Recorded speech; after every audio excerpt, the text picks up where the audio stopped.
भगवान कृष्ण के अनुसार जन्म लेते वक्त बच्चे क्यों रोते हैं? नमस्कार दोस्तों, हमारे यूट्यूब चैनल वास्तुशास्त्र में आप सबका स्वागत है।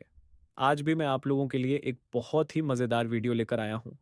तो अगर आपको वीडियो अच्छा लगे तो वीडियो को लाइक करके चैनल को सब्सक्राइब कर दीजिए और वीडियो को पूरा देखिएगा। आज हम इस वीडियो में इसी बारे में बात करेंगे कि जब कोई बच्चा जन्म लेता है तो रोता क्यों है।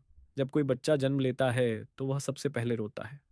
ये रोना केवल एक शारीरिक प्रतिक्रिया नहीं है, बल्कि इसके पीछे गहरी आध्यात्मिक और दार्शनिक वजहें भी होती हैं। हिंदू धर्म ग्रंथों और विशेष रूप से भगवान श्री कृष्ण के विचारों के अनुसार बच्चे के रोने का कारण उसके पिछले जन्मों के कर्म और इस संसार में प्रवेश की पीड़ा से जुड़ा होता है। बच्चे रोने क्या बहुत कारण होता है, जिनमें से यहाँ पर 30 कारण का वर्णन किया गया है, जिसको आप सुनकर जान पाएंगे कि बच्चे जन्म लेते वक्त रोटी क्यों है। एक, पुनर्जन्म और कर्म का सिद्धांत। भगवान कृष्ण ने गीता में कहा है कि आत्मा अमर होती है लेकिन शरीर नश्वर होता है। जब कोई प्राणी जन्म लेता है तो वह अपने पिछले जन्मों के कर्मों के अनुसार नया शरीर धारण करता है। जन्म लेना वास्तव में एक नई यात्रा की शुरुआत होती है, लेकिन यह यात्रा सुखद नहीं होती।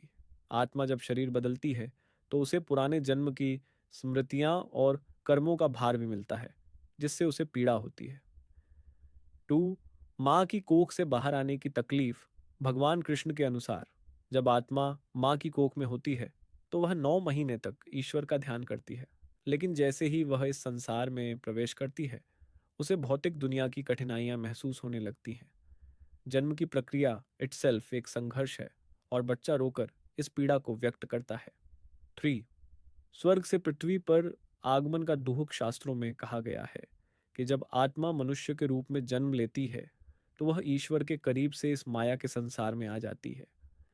आत्मा को पहले दिव्य शांति और आनंद मिलता है, लेकिन जब वह जन्म लेती है तो उसे संसार की मोह माया, कष्ट और दुख का अनुभव होने लगता है। इसी वजह से बच्चा रोता है। फोर, अपने पिछले जन्म की यादें। ऐसा माना जाता है कि नवजात शिशु को अपने पिछले जन्म की कुछ झलकियां याद होती हैं।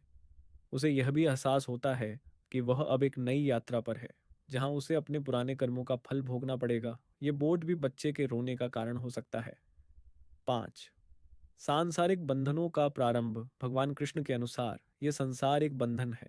जब आत्मा शरीर धारण करती है तो वह बंधनों में जकड़ जाती है। माता पिता, परिवार, समाज और रिश्तों के बंधन। यह एक प्रकार की कैद की तरह होता है जिससे आत्मा को पीड़ा होती है। 6, सांस लेने की प्रक्रिया का आरंभ। भौतिक दृष्टि से देखा जाए तो जन्म लेते ही बच्चा पहली बार हवा में सांस लेता है। जब तक वह माँ के गर्भ में होता है तब तक उसे ऑक्सीजन गर्भनाल अम्बिलिकल कॉर्ड से मिलती है, लेकिन जन्म के बाद पहली बार फेफड़ों का उपयोग करने से उसे तकलीफ होती है और इस कारण वह रोता है। 7, सुरक्षा और आराम से बाहर आना। माँ की कोख बच्चे के लिए सबसे सुरक्षित स्थान होती है। वहाँ उसे हर प्रकार का पोषण मिलता है, ठंड गर्मी का असर नहीं होता और कोई भय नहीं होता। लेकिन जन्म के बाद जब वह इस दुनिया में आता है तो उसे उजाला, शोर, तापमान और वातावरण में बदलाव महसूस होता है, जिससे वह डरकर रोने लगता है। 8, संसार के दुखों का पूर्वाभास। भगवान कृष्ण ने गीता में कहा है कि यह संसार दुखों का घर है। दुकालयम अशाश्वतम। बच्चा जब जन्म लेता है तो वह अनजाने में इस संसार के संघर्षों और पीड़ाओं को महसूस करता है और इस कारण रोता है। 9, माँ से अलग होने का दर्द।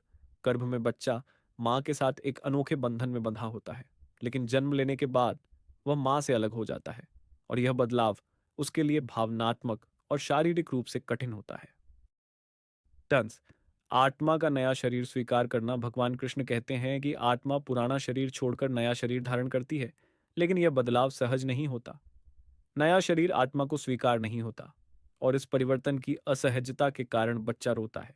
11वीं, मोह और माया का प्रभाव। जब आत्मा जन्म लेती है तो वह इस भौतिक संसार के मोह और माया में फंसने लगती है। यह मोह ही उसे जीवन भर सुख दुख के बंधन में डालता है और इसका पहला संकेत बच्चे के जन्म पर उसके रोने से मिलता है। 12, पापों का फल भोगने की शुरुआत। भगवान कृष्ण के अनुसार जीवन में हमें अपने कर्मों का फल भोगना ही पड़ता है। जब बच्चा जन्म लेता है तो वह अपने पुराने पापों के फल भुगतने की यात्रा शुरू करता है और इसी कारण वह रोकर अपने दुख को प्रकट करता है। 13, अज्ञात भय। जन्म के समय बच्चा अज्ञात भय से गुजरता है। उसे यह नहीं पता होता कि वह कहाँ आ गया है और यह नई दुनिया उसके लिए अपरिचित होती है। 14, भगवान से दूर जाने का दर्द कहते हैं कि जब आत्मा गर्भ में होती है तो वह भगवान को याद करती है, लेकिन जन्म के बाद वह ईश्वर से दूर हो जाती है। यही कारण है कि वह रोती है। 15 कर्मों के कारण नया शरीर प्राप्त करना। भगवान कृष्ण ने कहा है कि शरीर एक वस्त्र की तरह होता है जिसे आत्मा बदलती रहती है, लेकिन यह परिवर्तन तकलीफ देह होता है। 16, संसार के द्वंद्वों का सामना करना। यह संसार सुख और दुख का मिश्रण है। बच्चा जब जन्म लेता है तो उसे यह द्वंद्व महसूस होने लगता है। 17, आध्यात्मिक ज्ञान का क्षरण। जन्म से पहले आत्मा में ज्ञान रहता है, लेकिन जन्म के बाद वह धीरे धीरे नष्ट होने लगता है। 18, सांसारिक संघर्ष की शुरुआत। जन्म के साथ ही जीवन का संघर्ष शुरू हो जाता है।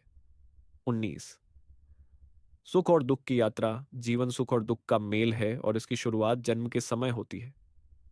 20, शरीर का भार महसूस होना। आत्मा को शरीर में कैद होना पड़ता है जो उसके लिए एक बोझ की तरह होता है। 21, संसार का असली स्वरूप समझना। जन्म के समय आत्मा को संसार की कठोर सच्चाई का एहसास होता है। 22, मृत्यु के चक्र में प्रवेश। जन्म लेने का अर्थ है मृत्यु की ओर एक कदम बढ़ाना। 23, इच्छाओं का जन्म। जन्म के साथ ही इच्छाएं जागृत होती हैं और यही बंधन का कारण बनती है। 25, माया का प्रभाव। बच्चे पर माया का प्रभाव जन्म से ही पड़ने लगता है। 26, सांसारिक पीड़ा का आभास। बच्चा यह अनुभव करता है कि यह दुनिया दुखों से भरी है। 20, स्वतंत्रता की समाप्ति। गर्भ में आत्मा स्वतंत्र महसूस करती है, लेकिन जन्म के बाद वह सीमाओं में बंध जाती है।